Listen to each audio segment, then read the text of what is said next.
guys, it's Sue, your Not So Crafty Crafter. I'm here this afternoon on this chilly, super cold Sunday to recreate a card that I made for my blog. Now basically what I did is I made the card and showcased a die that I received from MFT. It was a freebie when I spent a certain amount of money at their website. I did an unboxing video Friday for some inks and papers that I purchased, and that's how I ended up with this. Now this is a single die. It is a sentiment die, and it says birthday wishes. And I made this card between last night and this morning. I did the stamping on the base of the card yesterday, but I went ahead and put the rest of the card together today. But when I created the card, it left me with this beautiful negative, and I didn't want to waste this beautiful cardstock. This cardstock from MFT is amazing, and I didn't want to waste it, so I went ahead and did something with the negative, and I made just a quick little card here, and I'm going to recreate that for you this afternoon. Now, I'm going to try and do this so that I'm in camera range. Now, the first thing I did is I centered my sentiment, because this is what everything is going to be based around, is this birthday wishes sentiment. So, and I also wanted to put my sentiment stamp up in here so that I knew it was going to be within the range of the center of the card. Now I've already taken some of my blue painter's tape. Now I am not going to tape the sentiment to this. What I'm doing is I'm taping off the area within the sentiment block because I'm going to do some ink blending. And I know my hand is in the way, and I apologize for that. I'll show you exactly what I did here in just a second. I bumped this up against here, tried to keep this straight, and just bumped this right up to the edge of my sentiment. Now, it doesn't have to be 100% perfect. Move my sentiment, and see, I'm not taping this down, I'm just bumping it right up. Actually, I'm going to go underneath this just a little bit.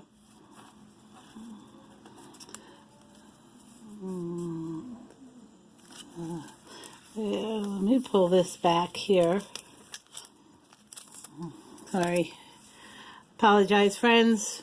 I just want to make sure I have a little bit of wiggle room here. And I'm going to bump this just up underneath a little bit. There we go. Because I don't want anything seeping out of the end. And I want to be able to put this over. So the ink blended area can be a little bit smaller than the actual die area. So hopefully put that on, and there we go. And it'll be covered nicely. All right. Now, what I'm using is my Tim Holtz blending tool with a blending foam. I store my blending foams on the bottom of my ink pads. There's a little piece of Velcro here, and since this has Velcro on it, I just pop that on there like that. It makes for easy storing, and I have one for every ink color, and I don't need a handle for every color because space is limited. So what I went ahead and did, show you this, is put enough ink on my blending foam here, and then just started blending this whole area. And try and get nice even coverage here. Go back, get some more ink, and just come back down over the same area and just kind of do this whole area. With some nice even coverage here. I love the way this ink blends. This is amazing. Alrighty. That looks, oh, I see just a little bit of a splotchy area right there. So fill that all in. That looks good. Go ahead and cover my ink pad so it doesn't dry out. Place my blender foam right back there. Now I'm going to go ahead and I'm going to try and carefully remove this. Now when I remove this painter's tape, I kind of like to do it a little bit on an angle, because then it doesn't take, it doesn't take the paper with it. When you pull it on an angle, for some reason, it's kind of the opposite grain of the paper. So you're not going to damage your paper in any way. Now I did also rub this tape across the top of my pant leg so that it would lose some of its tackiness. And there we go. So yeah, that just come right off. And I see a little bit there. Now it's not perfectly straight, but let's just see how this looks. There, I like that. That looks good, because now my sentiment will fit right there. And then I have another little sentiment right here that says rock.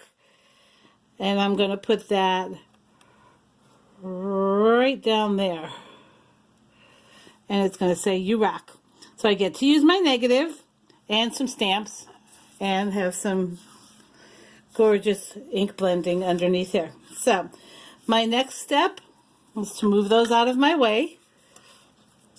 And I'm going to use some of my art glitter glue.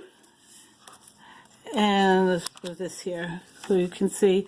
I'm going to start just putting a light application of this kind of down in some of these areas so that it doesn't pop up off the page. Sorry, I know this is boring.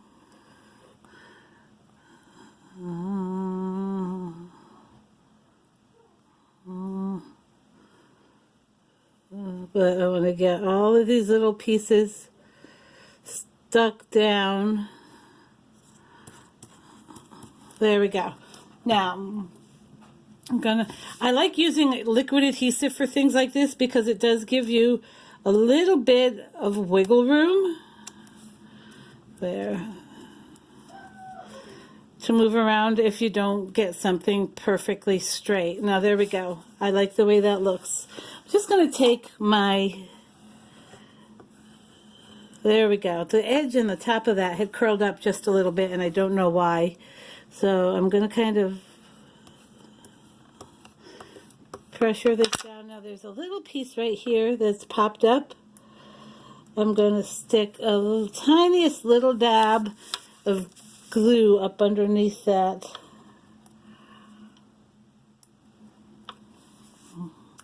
Maybe I won't have to. Maybe it's not down that bad. Oh, yeah, it is up. Just a tiny little, come on now. There we go. There we go. Now, you notice I don't have the dots for the eye on the birthday and the wishes. So the first thing I'm going to do is use some rhinestones that I have. But before I do that, I'm going to go ahead and I'm going to stamp my sentiments here. And I'm going to stamp them with the same Distress Oxide ink so it matches. The first thing I'm going to do is I'm going to take my U and I'm going to put it up here because I want this like right on the corner. So I want to make sure I get that right where I want it. So I'm going to kind of line up the grid on my stamp so that it's right on the corner of that paper. Alrighty, and now I'm going to take my ink. I'm going to ink up my stamp really generously. I'm also going to clean it off because I got ink on the edge there. Now, regular Distress inks are not great for stamping, but the Distress Oxide inks do an amazing job. Now, as you see I'm doing here, I'm lining up that grid line right with the corner of my paper. And I'm pressing down, and I'm going to let it set there so that the ink has time to transfer into the paper a little bit so I get a nice solid image. Look at that. Ah, that's beautiful.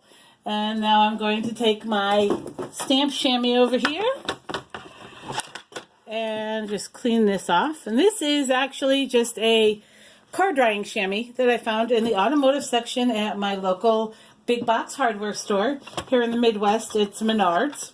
But I'm sure you'll find them in any hardware store. And now where did my other little image go? Where'd my rock go? Okay, this is annoying. There it is. I'm going to put my rock right down here. I wonder if I should put it on the, like that, or if I should put it, I'm going to just put it right like that. I think that's going to look really cool. And then I'll put some rhinestones around here. So again, I'm going to take my grid and make sure my stamp is even here. I'm going to put it so that this lines up, this grid right here lines up with the bottom of my paper. And stamp up my stamp nice and good. Oops, get rid of this junk. I hate when my stamps do that, but that's me.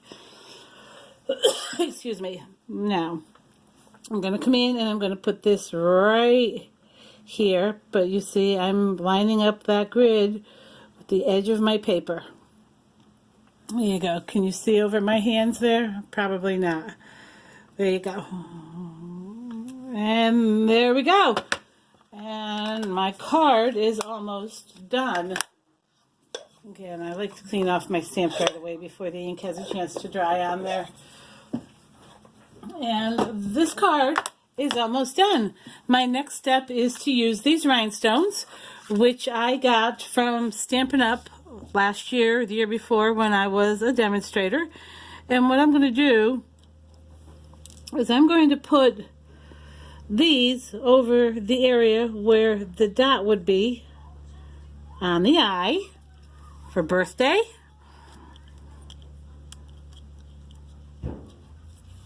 And for wishes. And then I'm going to take a couple, there's small, medium, and large ones here. So I'm going to take a couple of these medium ones and put one down there and put a large one down there so that it'll draw your eye to the sentiment. And then I'm going to stick a little one right here. Come on now, pick this bad boy up right underneath the U. There we go. My card is done. Now I'm not going to put a sentiment underneath it. We're inside the card right now. That's not my thing. I'm not a huge fan of sentiments inside the cards right now. I know a lot of people are going back to doing that. I was doing it when I first started making cards 2 years ago, 3 years ago, 2 years ago. And I always somehow managed to smudge the sentiment inside the card. I would close the card too soon, the ink wouldn't be dry, and the entire card would be ruined. So I just felt it better for me anyway to not put sentiments inside the cards right now. So if you want any further details on this card, you can hop over to my blog, a notsocraftycrafter.wordpress.com, and see a little bit more in detail on the first card that I made that left me with this negative. And that's all I have for today, folks.